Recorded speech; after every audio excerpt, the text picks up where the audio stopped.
Hello, brother. How are you? Fantastic. I am blessed. How are you this morning? I'm doing well. I saw your post this morning and I got the girls with me. I figured I'd hop on and Oh my goodness! Yay! Wow. Isaac, you want to say hi to Johnny Popcorn? Good morning, sweetie. Good morning. How are you? What is It ran oh off. oh They'll be back, I'm sure. excellent. They can interrupt anytime. Anytime, just like at the conference. There's Riza. Good morning, Riza. How are you today, sweetie?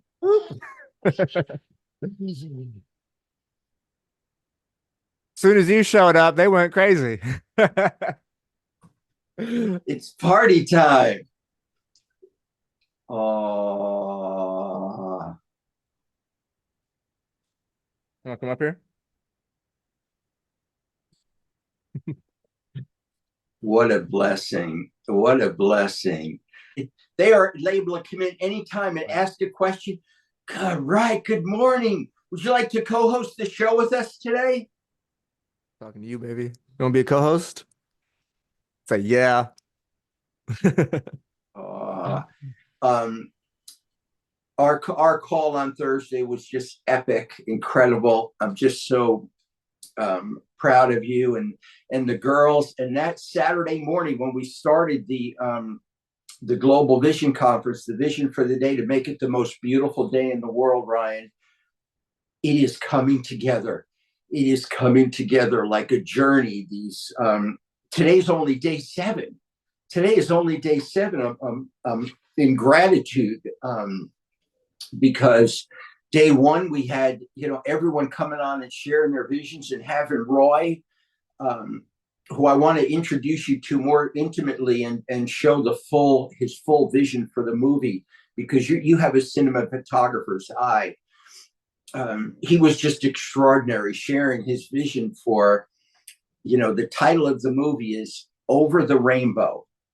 Over the Rainbow, a cinematic journey of hope, right? A cinematic journey of hope, which is quite extraordinary.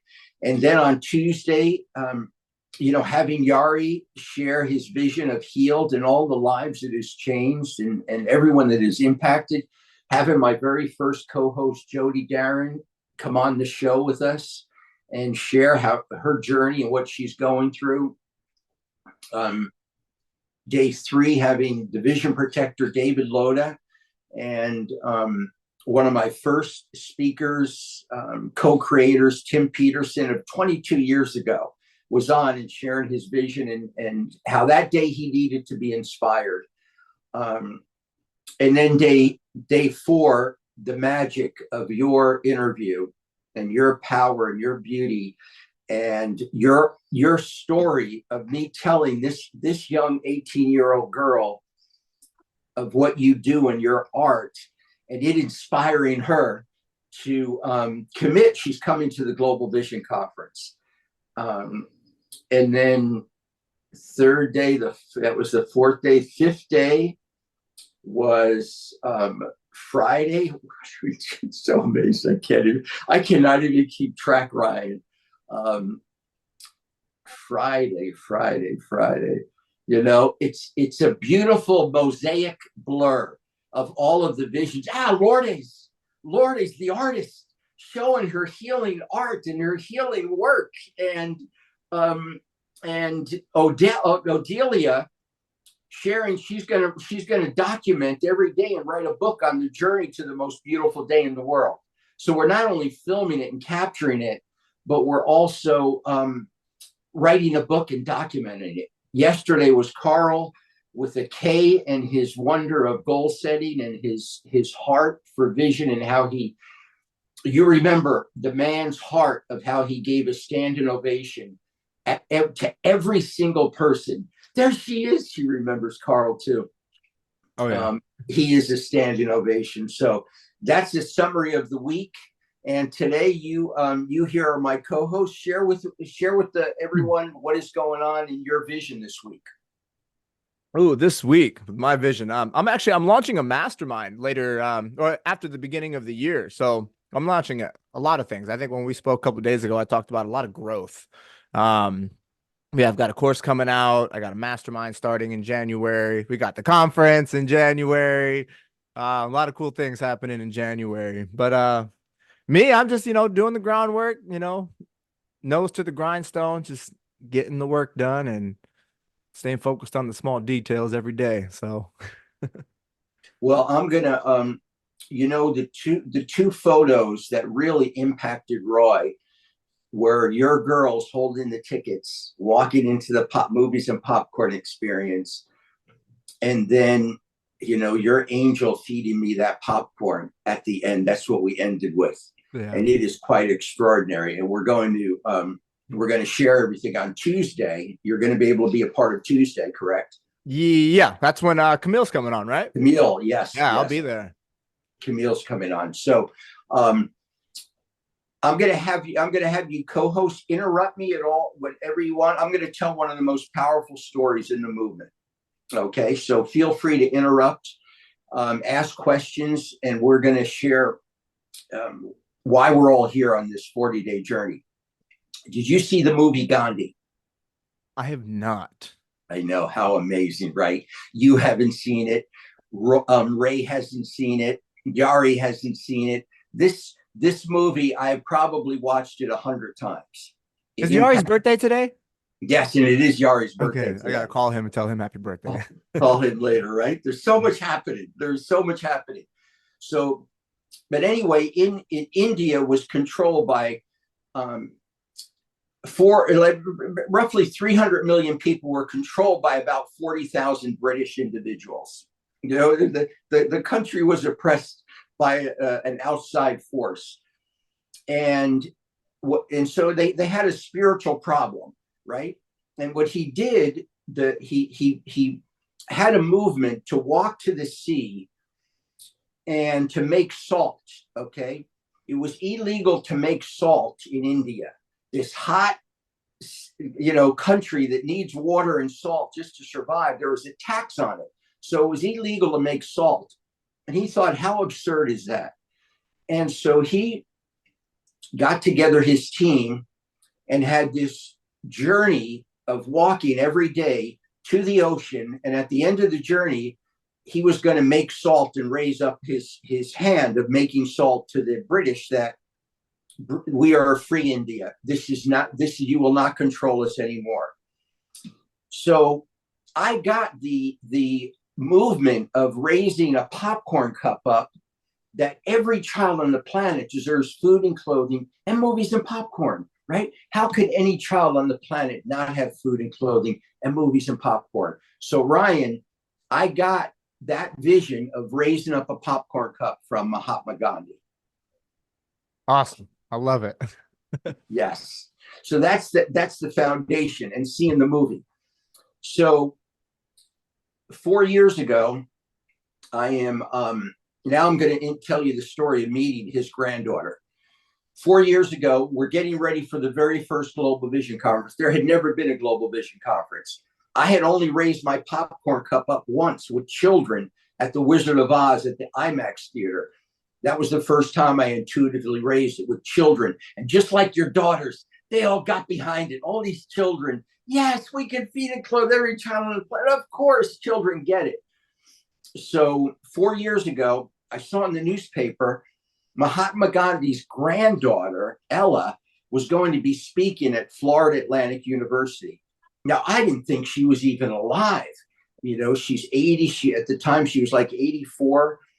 And I'm like, oh my goodness, I have to see it. Are there tickets left? And anyway, there were like 3 or 4 VIP tickets. I purchased a ticket, and I'm like, I'm gonna be in the audience, at least in the theater, with my hero. After Jesus, Mahatma Gandhi is my favorite individual of all times that's ever walked the planet. And so I got my ticket. I got there. It's very, very crowded. You can't even barely get in. And I've decided to move ahead and I wear, okay, the first breakfast meeting is going to be in this area, and it was just jam packed. You couldn't even with a VIPP ticket, you could get in. So I'm like, I'm going to go ahead. And I saw that her next speech, her major keynote, was going to be in the FAU auditorium. So I got the janitor around the corner to open up the door and let me in. So Ryan, here's, if you've ever been in the FAU, it's a beautiful, very large auditorium theater. And I sat down with my 2 popcorn cups right in the front row. I just sat there and looked at that stage and looked at her seat. And I just sat there and waited and waited and waited. And it was about 2 hours till they started to open the doors and let people in. And all of a sudden people are filling in, and it was a first come, first serve, luckily. So there I am in the front row and waiting, anticipating. I did not leave my seat. I did not leave my popcorn cups. I just sat there waiting. And then they, everyone's ready, dignitaries, all the sponsors, everyone gets to speak. And then she comes in and she sits down, right? And she sits down, and now they're giving her history, and she's looking around. And Ryan, I'm sitting there with my popcorn cups up, and she's looking right at me. She is looking right at Johnny Popcorn. She is just like, who is this guy in this? I had this beautiful blue jacket on. It was even brighter. This 4 years later, I've worn this jacket out. But I am sitting there with love and vision, just looking up at her, and she's looking at the whole place, but she keeps focused on who's this guy with the popcorn cups, right? So then they do the whole ceremony, and she speaks, and they're then going to move her. They go from there to another meet and greet dignitaries. I get in that line.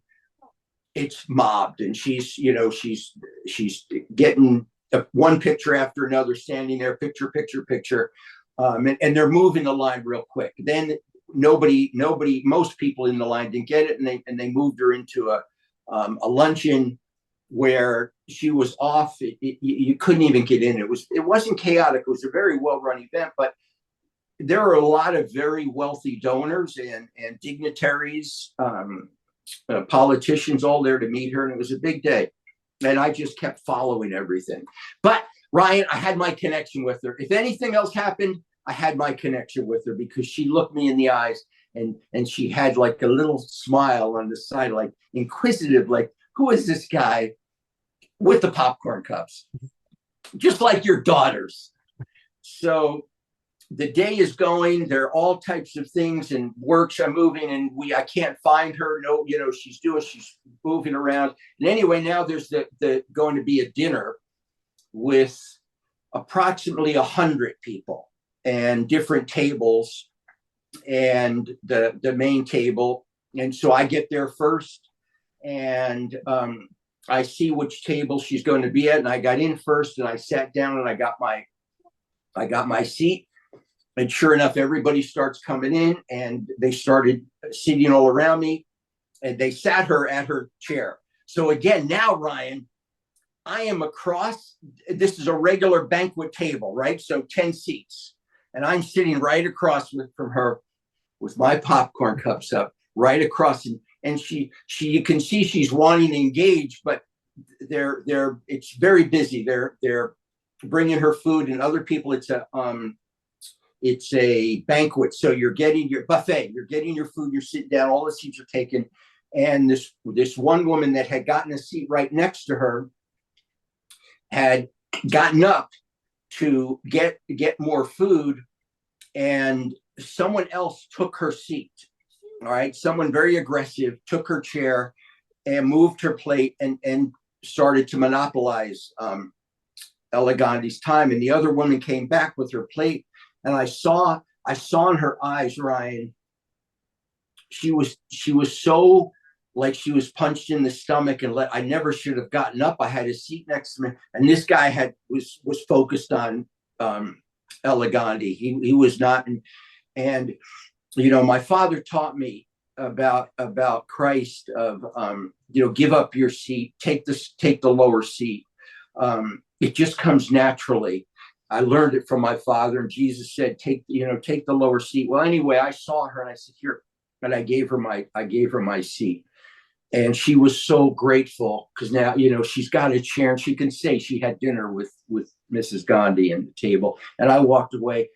And when things just feel right, it just felt right. It just felt right that I gifted someone, I passed it on. I had my spiritual eye connection with Mahatma Gandhi's granddaughter. And it was beautiful. So they're moving, everyone's doing, and no one's leaving their chair.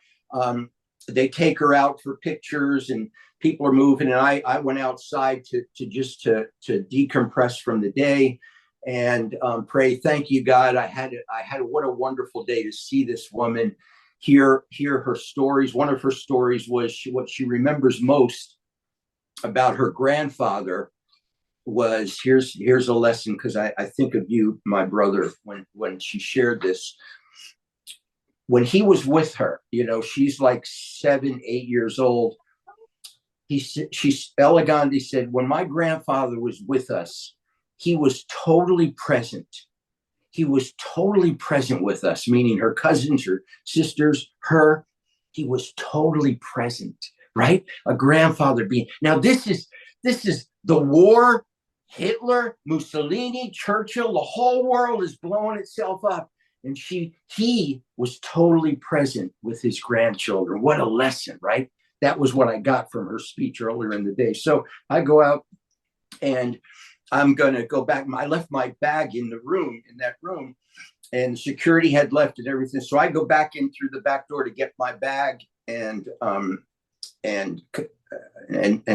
bag, and maybe see if there's anything left. I look at the table. Nobody in the whole place. Guess who's sitting at the table? Ella. Yes. She's there, sitting there like they left her. Like security got their food. Everyone's, like everyone got their time with her. And like, who's got Ella? It's like Home Alone, or they left the kid. What's that movie? Home Alone. Pardon? You said Home Alone, where they left the kid? Home Alone, where they left the kid. And then there's another movie where they left the little girl at the gas station. But anyway, it's like she's sitting there so innocent, Ryan. She's just sitting there innocent. A whole full day of meetings, prep, lunch, right across from where I was sitting. And I'm like, wow, Lord, this is my moment. And I went in, and Ryan, I sat down next to her, and I gave her my popcorn cup. Now, the first thing, she looked in it, she wanted popcorn. It was so adorable. First thing, she looked in the cup like the innocence of a child, an adult, an 84-year-old lady. She was the first looked in, is there any popcorn left? I'm like, I'm sorry. There's no more left. But so that was the innocence. And we sat there.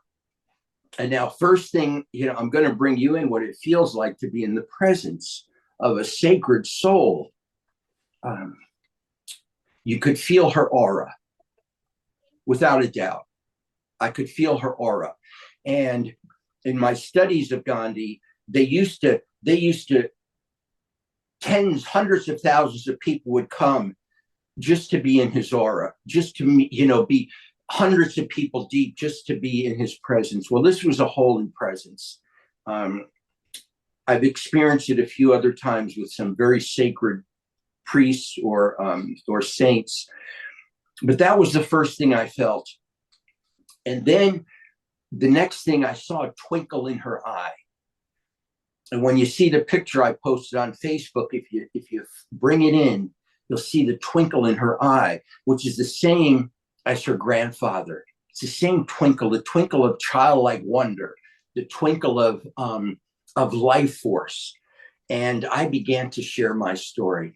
I said, Ella, your grandfather affected me in such a way that when I first saw the movie, I got rid of all my clothing and all my stereo, and I started to live on goat's milk and I forget what else he lived on, goat's milk and I don't know. But I tried to live like him, and she laughed. And then I said, and then I went to I got into an Ivy League school, and I never went to class because I went to the library every day and read all about him every day in his life, his letters to Churchill, to Hitler, to Mussolini, to FDR, Einstein. This incredible. She said yes, his secretary kept records of every single day. And then I said, my vision is that every child on the planet would have food and clothing and movies and popcorn. And the twinkle in her eye and her smile, her right lip just beamed, right? Like she got it viscerally. She just got it. She's like, it's brilliant. It's brilliant. He would love this. He would love this. And I told her how by his salt march and the British ruling and the Indians just raising their salt and saying, we're free. We can make salt. Every child should have food. She got it and she embraced it. And she took that picture. And we and I had a moment, a beautiful moment. And right now I have chills that she affirmed me. God affirmed me. Angels affirmed me that I got to have a private meeting after I gave up my seat with her of just her and I, and we were able to connect on a deep spiritual childlike. She got my wonder. She got my life. And where we are now is we are on the journey. We are on a journey enrolling people in this vision the same way he did 80 years ago. So Ryan, it is an honor to share that story with you and have your beautiful light and face reflect back to me, and having your girls present. That's the age they were. That's the age Ella was when Gandhi would care for them and take care of them, my brother. I think about that a lot when I'm with my girls, my level of presence. And I think about my earliest memories and the people that were around me and how I think about how my life was affected by those moments at that age. And like, I think about that often when I'm with my girls. I'm like, they're going to remember a lot of this. And like, I do my best to just be as present as possible because I mean, it's amazing. It's fun, being a dad and being present and just being with them. I love how they make me feel, but yeah, they're right over here. I'm looking at them. I love the way they make me feel. Yeah. So we're coming full circle. Here, she's remembering her grandfather and being totally present. We're marching on this journey to the most beautiful day in the world. And I wanted to start it with your two girls 2 weeks ago. And you woke them up and they came on screen and we started the Global Vision Conference, the most beautiful day in the world, with two of the most beautiful children on the planet. And so what an honor to have you here today, my brother. Thank you, brother. It's an honor to be here. Right. Well, excellent. Anything I can hold for you for this week? Tomorrow we have Blanca's going to be on sharing, and then Tuesday definitely pipe in and be a part of it with Camille and Nim from Sri Lanka and the whole Jamaican team and Nigeria. We have a movement. Awesome. I'll certainly be here Tuesday. Potentially be here tomorrow as well. Tomorrow's Monday. Yeah. We'll see how the morning goes. Excellent. All right. Give my best to the girls. Can you put the camera on them? Girls, can you come say really goodbye quick to Johnny Popcorn? Come here. Say bye to Johnny Popcorn. Goodbye, sweetie. Love you. Love you guys. Love you guys. Bye. Love you. I got my popcorn. Love you.